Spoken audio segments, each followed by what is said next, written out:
When the Warriors stepped onto the court against the Houston Rockets tonight, nobody expected the final minute to turn into one of the most nerve-wracking moments of the season.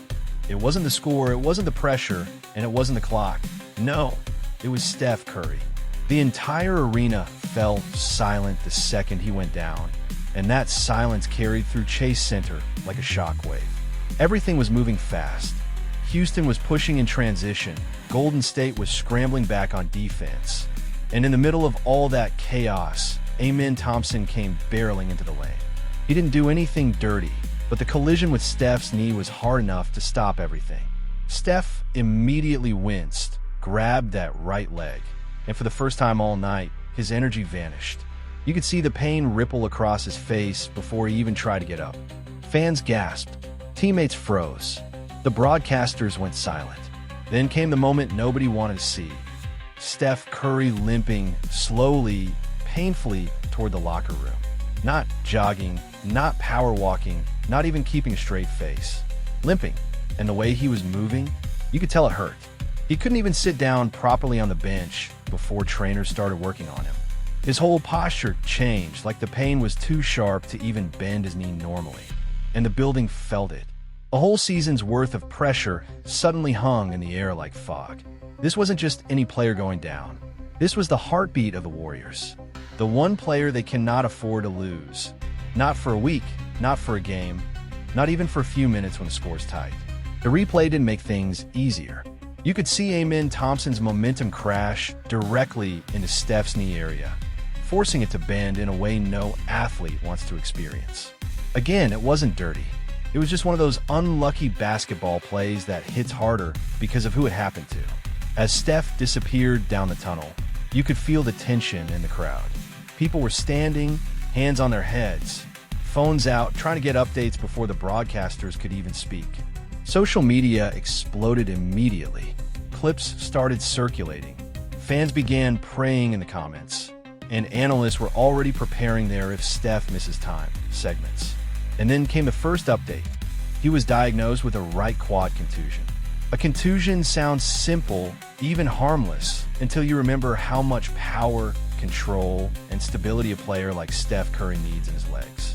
That quad is everything for his movement, his acceleration, his balance, his shooting lift, his ability to shift directions. Losing that for a moment is one thing. Losing it for a few games? That can change everything. But the way he limped off the court? That had people worried it was something more. The cameras caught Steph unable to fully bend his knee as he walked. Trainers were holding his arm. His steps were uneven. He kept trying to adjust his leg like he couldn't find a comfortable way to move. And that's when the commentaries started. Steph can't even sit down properly. He's in visible discomfort. He hasn't looked right since the collision. It wasn't panic yet, but it was close. Back on the court, the Warriors tried to finish the game, but their energy dipped immediately. How could not? When your leader goes down in the final minutes, everything feels different. Klay looked over his shoulder every few seconds. Draymond kept glancing toward the tunnel. Even the rookies looked rattled. The Rockets sensed it too. This was the kind of moment that changes momentum instantly. By the time the buzzer finally sounded, the scoreboard didn't even matter. What mattered was the injury, the questions, the uncertainty. Would Steph return tonight? Would he be available tomorrow? Would this become a lingering issue? And when the cameras finally caught him again after the game, he was still moving carefully, slow steps, stiff posture, trying not to bend that right leg more than he needed to. You could tell he was frustrated. Not angry, not dramatic, just fed up. He knows his team needs him.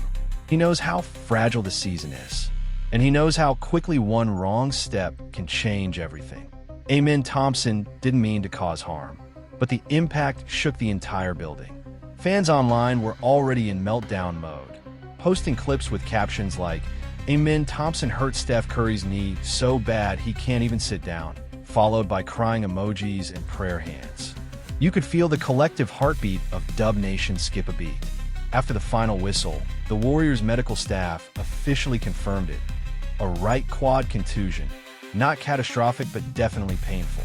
And definitely something that could sideline him depending on swelling, soreness, and mobility.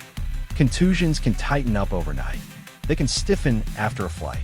They can turn from manageable to can't move in hours.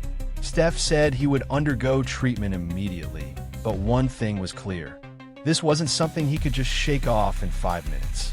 As he left the court, slowly making his way back through the tunnel, tonight's game suddenly felt small compared to what the Warriors might face next.